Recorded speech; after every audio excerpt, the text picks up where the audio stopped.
Namaskaram, Shri Guru.Chitra Namaha. We are back here with yet another episode of the Varthalap session. Today we have with us Chitra Ramasamy. Chitra Ramasamy is a Bharatanatyam dancer, teacher and a choreographer.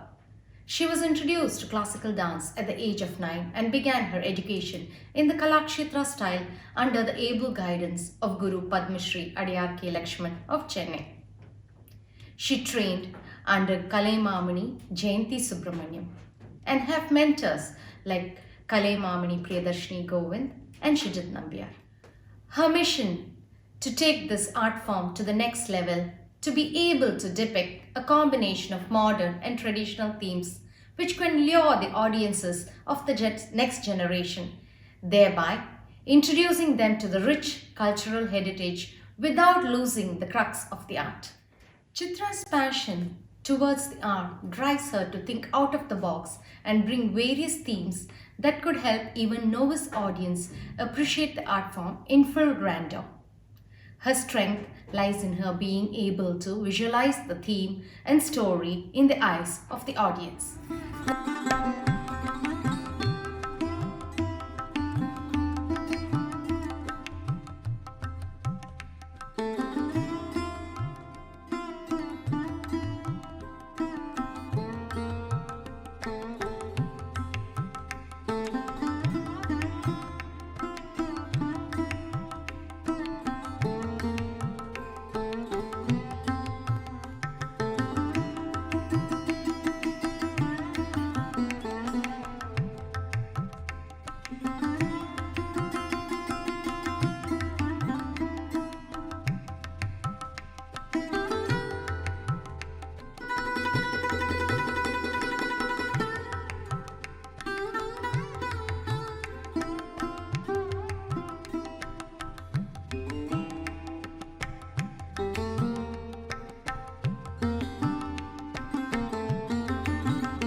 Namaskaram Chitra. Namaskaram Navina. A warm welcome to you on Vedi. Thank you so much for inviting me for this conversation today. It is our honor to have you here at Vedi. Walking through your life, that is from the time you started learning dance. When did you actually start learning dance? At what age? And during that time, how many times in a week did you have lessons? When compared to a normal training for a Bharatanatyam dancer, my initiation into dance has been pretty late. It started around age 9, and that's because my father had a transferable job. So when we moved from one place to another, we didn't find anybody during those times. And then around 9th, when I was 9, we came to Chennai, and that's when I got initiated with Adiyar Lakshman sir. My mom has been instrumental in identifying my passion and putting me in class with sir. I would say that at age 6, my first program that I watched was Padulka's program, and I think since then I've always wanted to be a dancer, and my mom was keen on placing me in a class. So when I started with Lakshman sir, the classes used to be 4 days a week: Monday, Wednesday, Friday, Saturday. It's still so fresh in memory, and all 4 days used to be right from Tattadava number 1 till how much ever we know. Every single item was practiced. So that's my initiation into Bharatanatyam. 4 days a week. We don't get to see classes like this now, right? Absolutely not. And it's such an honor to have such regular interaction with your gurus. And it's not just that you get to dance with different people. There may be different levels of people who come. It's not like we belong to one class, right? The class starts from Tattadu, as I said. So people who start from Tattadu will be there. And then as we progress, Nattadu folks will follow. And then, Alaripu and Varnam. So the class will start with say 10 people, and then at the end of it'll go with 20-25 people, and all with multiple ages. So you get to see people who've been performing this, practicing this for several years, and dancing with them, watching them. It's such an honor to be in that, and it's really a pity that our children here don't have that kind of an exposure. Absolutely. You have an engineering degree from BITS Pilani. A person who pursues a career from such a prestigious institution like BITS Pilani, very seldom we see somebody follow their passion and take up to dancing. And what was your inspiration during that time to take dance as an alternative career for you? To be frank, I was also a typical teenager where I had my own stunts. I refused to go to class, especially during those times where you are stuck in that adavu phase and not in the before you proceed to the items. Those were the times I used to sort of revolt going to class, but my mom has been pushing all through, and I'm so glad she did. So I did take a little bit of break when I went to Pilani, and those when I'm in Pilani, I of course I did not have a opportunity to learn online or anything at that point in time. But whenever I came down for vacations, the first thing I used to do was to go to class, and then after 2 months go back to college. Coming to the question. I've thought about it a lot, like wondering which I like better, whether it's whether to pursue my computer science or whether to go with dance. But I've not been able to decide because I love both. I love to code as well, and I feel that they feed off of each other. For example, even in my software job, right? When I see a problem, the first thing that I do is visualize it. How could this have happened, right? And I think that's because of my passion in dance, because we are used to visualizing something, presenting something, right? So I think that both of them feed into each other, and somehow I've been able to balance both as of now, and I'm so glad that both are part of my life. After marriage, you moved to North America. You Yes. all made New Jersey your home. So after marriage, managing a corporate job and a dance school would have been a very challenging thing, right? It is not easy to balance both, especially when you don't have any additional help here in North America. How did you manage that? I have to thank my parents and my in-laws for that, because all through this last 20 plus years I'm here, I've had their constant help. Every 6 months they are here, taking care of my family, and just making sure that everything at home is fine. So in that sense, I've been able to not have any responsibilities per se at home. So sort of it is very delicate, because there are times when the job is demanding, and there are times when you have a program, then you have to have the job at the back seat. So I've been able to manage that very delicately. Yes, both of them have their own priorities. Sometimes this takes precedence. I'm thankful to God that I'm able to pursue both of them at the same level. Absolutely. Family support is like a pivoting thing in dancer's life. When it comes to, if you have no support system, it's very difficult to manage, right? How did motherhood change your way of teaching or performance on stage? I would say that I'm a single child, so you can imagine it's completely pampered to the core. So never had an opportunity to be around kids, so I never knew how to handle a child. Even before motherhood, I used to teach for Padmini auntie in North Jersey, and as well as Ramya Ramnarayanan at some point. I did not notice that much of a problem because it was just in 1 hour class in a week.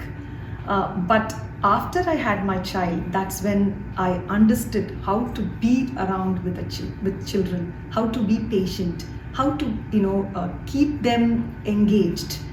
And those things are extremely important, especially in this country, because it is not natural for children here to develop an art, because it's not there it's there in the society, but it's not like India where when you get down on the street, you hear the songs and there's a temple and there is a program, there is a sabha.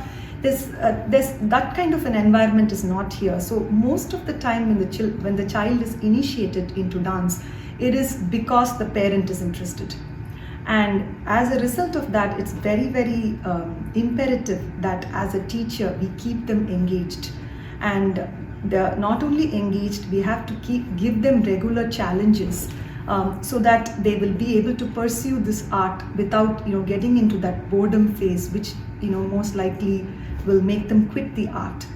So these kind of things have totally, I learned that from motherhood. I don't believe I had these characteristics before that. So in that sense, I can say that motherhood has helped me in my teaching skills. When it comes to performance, yes, and practice, it's been a challenge, because especially with my first child, it was a boy. So I used to feel extremely guilty because I already had a full-time job and I had to be away from him. And apart from that, if I have to take class or practice, that guilt factor always used to come in, because I could not include him in those activities. So I used to do that either before he woke up or after he went to sleep. So it was a challenge. But nevertheless, I tried my best to keep as much of it as possible. But when my daughter came in about 8 years later, I started to do it more openly, because my son was a lot more mature than he was at that time. And I wanted my daughter to have that environment of music and dance in the house. So I started to do it more regularly so she could watch and get inspired. So that's how motherhood has helped me grow as an artist. Living in New Jersey and having Sanskriti dance school here, what were the challenges you faced in teaching children Bharatanatyam compositions here in New Jersey? I mean, if you're in India, I know the approach is different. The children get to see a lot of these things around the vicinity. Here, how would you, gauge the children? To be fair, I haven't had the opportunity to teach children in India. So my teaching has been restricted only to the US. And yes, you are right. As I mentioned, that the environment is such that it is very difficult to infuse an Indian art to them, because for them, no matter how Indian you are at home, they spend majority of their time in a different culture. So it's very, very difficult for us to have them learn something that is so foreign. And more importantly, in the US, they are taught not to express physically a lot. Like when you ask a child a question, how was your school? And especially my daughter and son, and I'm sure that many are like that, they'll say, nothing, all right. That's pretty much the expression that they use. From going from there to teaching them how to express love and anger, and you got to be you have to use your eyes, you have to use your muscles. It's a lot of challenge, and I have to thank my teachers who periodically come. They specialize in Abhinaya. They come and they spend time with my children to be able to bring that. But even otherwise, making them practice at home, that's another, it's a very, very big challenge. And I can totally understand, especially in a place like New Jersey, where 6 months of the time it's so cold, and you have to come into a basement that is super cold, and you have to dance to others. It's not easy, and something has to, keep pushing them. And I've tried my best to bring in, small challenges here and there, like some competitions within the school, or like, an adavu-thon within the school, just to motivate them to practice. So, and yes, it's been a challenging, it's been challenging, but it's been a rewarding experience. I don't think, I don't think I would have enjoyed dance if I was not a teacher, because when I look at a student, there are so many things that I learn from it, like how best I can, change mine, how what I should not do, what I should be doing. There are a lot of things that I learn from a student as well. So yes, teaching has been a rewarding experience for me in this country. Absolutely. Chitra, to your credit, you have a lot of productions under your banner. Panchali Shabadam, then 100 Years of Cinema, Ramayanam, Dhruva, The Lion King, Vismaya, The Pied Piper. I have seen a couple of them. You chose Dhruva, The Lion King and Vismaya. Is it particularly you chose this musical because the North American audience could actually relate to something like this, or is it something that you really wanted to experiment on? That's actually a combination of both. As I said, I wanted to motivate the children to do something that they can relate to. Even though they learn Ramayana from the Balavihars that they go to, or they are taught at home, Mahabharatam stories, Amachitra Katha, all of it is made available to them by many parents. But eventually what they relate to, if we are able to get that, I think they will be able to appreciate the art better. So which is why I modeled in such a way that every alternate year I would do a Western theme, and every other year I would do an Indian theme. So if you see, I did Panchali Shabadam, following that I did Lion King, following that I did Ramayanam, and then I did Pied Piper. So that was one of the main reasons why I wanted to do something like a Dhruva or a Piper. But as I was exploring the themes also, I started to change my motto a little bit, that where I wanted to bring in the fact that Bharatanatyam is just another language. You just need to know the alphabets and the way to understand it. So in that sense, doing a production like a Dhruva, it helps people understand that yes, using Bharatanatyam, you can communicate a story as powerful as Lion King. And if you see all the all the things, that virtues of an Indian tale is there in Lion King. And when it came to Pied Piper, I had this vision of wanting to compare the our Indian with a Western novel, and somehow I found a synergy between Pied Piper and Krishna. Of course, there have been people who were against it after I staged, saying, how can you compare a dark character like the Piper with Krishna? But art is very subjective. What feels right to me may not feel right to somebody else, and I felt that taking the good things, or projecting the common things of Piper and Krishna, it may be able to have a good synergy between the two cultures, and which is why I took those themes. Wonderful. I have been to some of your arangetams, and I have noticed that you choose very rare items. At one of your arangetams, I remember you did Kumar Nashan's poetry, that is Chandala Bhikshiki. And what inspires you to actually take poetry or rare compositions and experiment on them? So first of all, in our school, the Arangetram, we choose songs very differently. We give complete control to the student, because I want every student to feel associated with the song. They shouldn't feel like, oh, I have to now perform this song that I don't like to. So the way we choose the songs in our school is very, very handpicked. Of course, it has to suit the student. And at the same time, she has to like the ragam, she has to like the theme. Sometimes the students come up with their own themes. They say, oh, I want the entire Arangetram to be modeled based on Navarasa, or something else, or Vahanas.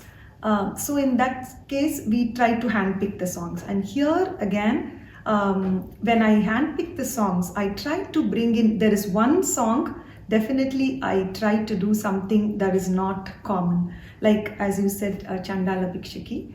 That's a poetry, that's a very long poetry, and me not knowing Malayalam to that extent, I can watch Malayalam movies, but I cannot understand like Malayalam poetry. So to find the piece, to tune it, and to figure out what verse to pick, I had to take a lot of help. But it really pays off at the end to understand how this poetry has been created from different languages.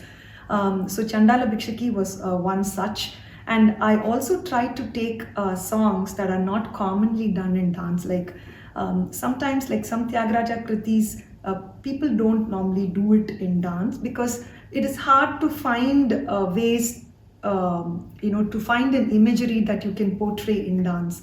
But to me, what it sounds like is I love Carnatic music. And if I go to Chennai, and which I normally, pre-COVID, I used to go every December season, but the number of music kacheris that I attend is far more than the dance kacheris that I attend.